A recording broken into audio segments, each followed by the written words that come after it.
everyone, I am Supiksha. I am going to explain about the macromolecule as cooperative system. As we seen in figure 3.9, we can say that the state of a given link of a macromolecules depend on the state of the adjacent line. A system in which the state of the element depend on another is called as a cooperative. This was first introduced by the Flowers by studying the phase transaction. What is phase transaction? When a pressure or a temperature change and the system across from one region to another region. This process cannot be understood without the reference to the interaction between elements. For example, gas-liquid transaction. In this, gas and liquid both are related. This was proposed by the van der Waal. P plus A by V square into V minus B is equals to RT, where P is the pressure, A is the gas constant 1, V is a molar volume, and B is a gas constant 2, and R is a universal constant, and T is the temperature. A, B and R are constant.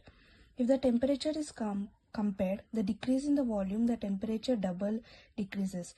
This is called as the all or one.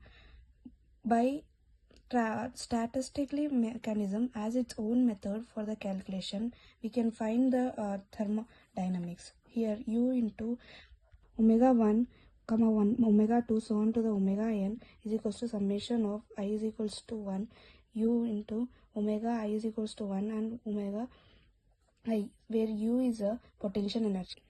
If we take one dimension proposed by the Kramers and the Vanier, by the absence of external force, we get this equation. If the summation is carried out over R rotators of each link, we'll get this equation as we have seen here. And then if chain consists of identical unit G into omega I minus 1 comma omega I, we get this equation.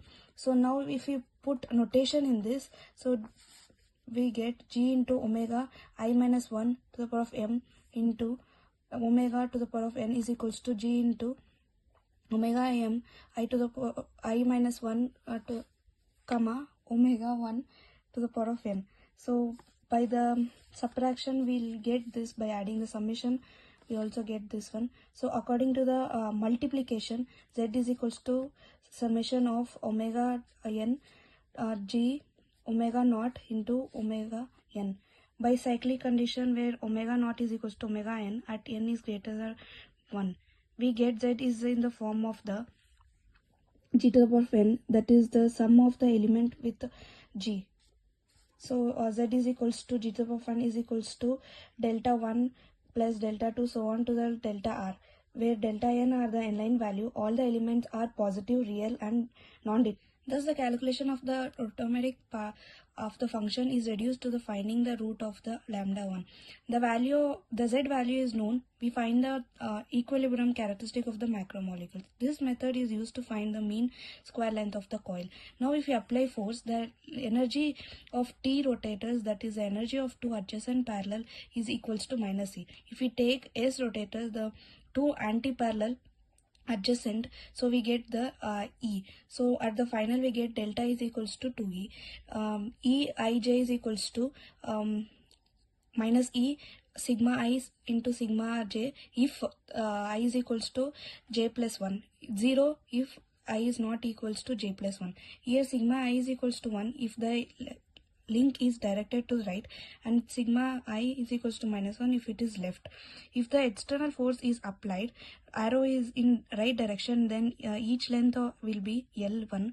Ei is equals to LF cos theta is equals to LF sigma I, where theta is equals to angle between the link and the external force. So we get G as R is equals to 2. We get this equation. So if G is obtained by substituting the value of sigma j and sigma j plus 1 equals to plus 1 and minus 1. So G is equals to G 1 comma 1, G is equals to 1 minus 1, G is equals to minus 1 comma 1, and G is equals to minus 1 comma minus 1. So introducing the notation J is equals to E by K by T and B is equals to LF by K by T, we'll get this equation, and aligning the value are founded from the equation of this as been seen. And if delta 1 is greater than delta 2, we'll get this equation. Using this equation we can find by the average length. Using this we can find average length. So we get this equation. The measure of the cooperative is quantity A, that is delta E by KT. In the absence of cooperative, that is A is equals to 0. We get H is equals to NL tan B is equals to NL tan H FL by KT. With the free notation of arrow, the chain length is greater than the force, and the lower the temperature, that is LF is less than the KT. So we get H is approximately L square NLF by KT. The chain is proportional to the force, that is Hooke's law.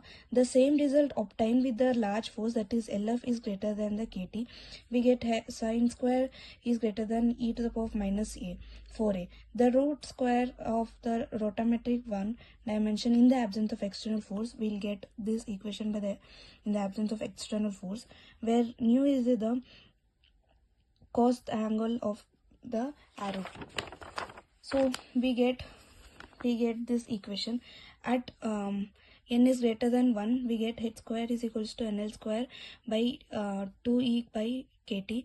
Both are melting the crystalline polymers, and its extension of chain are cooperative. So this is important for understanding the property of the polymers. So now we are talking about the next topic, the coil and the globules. The primary or the chemical structure of the macromolecules is fixed. The chemical bond in it does not exchange. This means that the equilibrium state of chain is fixed. Linear memory. What is linear memory?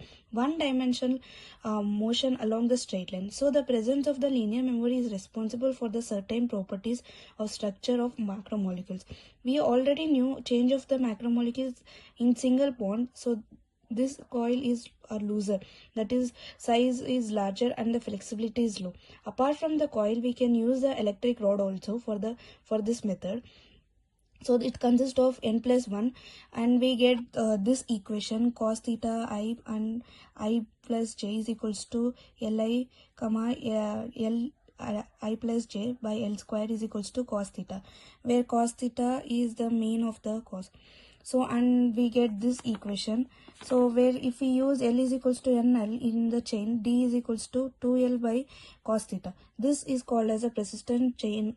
A parameter which characterizes the laws of the correlation between the link during the motion is called as a persistent chain. So by the mean square, we'll get this equation. So if there is a condition L is less than D, so we get that H square is equals to L square. If L is greater than D, we get this equals to the 2LD. So the link in the coil are far, they are come close. The interaction of the monomeric unit in the coil are similar to the real gas. A strong repulsion at small distance given two monomers cannot be so in a small places, and weak attraction are larger distances. The calculation may be compared with the experiment. The simple equation or experiment cannot be affected. So this is called as a Flory theta point. What is Flory theta point? The temperature at which the attraction force in a given solvent are compensated by the repulsive force, and there is no volume. The theta temperature is similar to the Boyle's point of real gas. If the T is greater than theta, it is a good solvent and it is a repulsive. If T is less than theta, it is attractive and it is a poor solvent.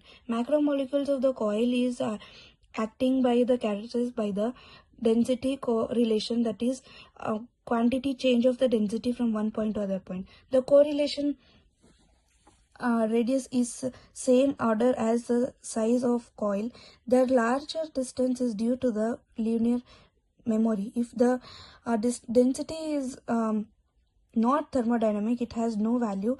If the stronger that attraction occurs at theta is greater than T, it is compacted into a tight coil structure, a globule.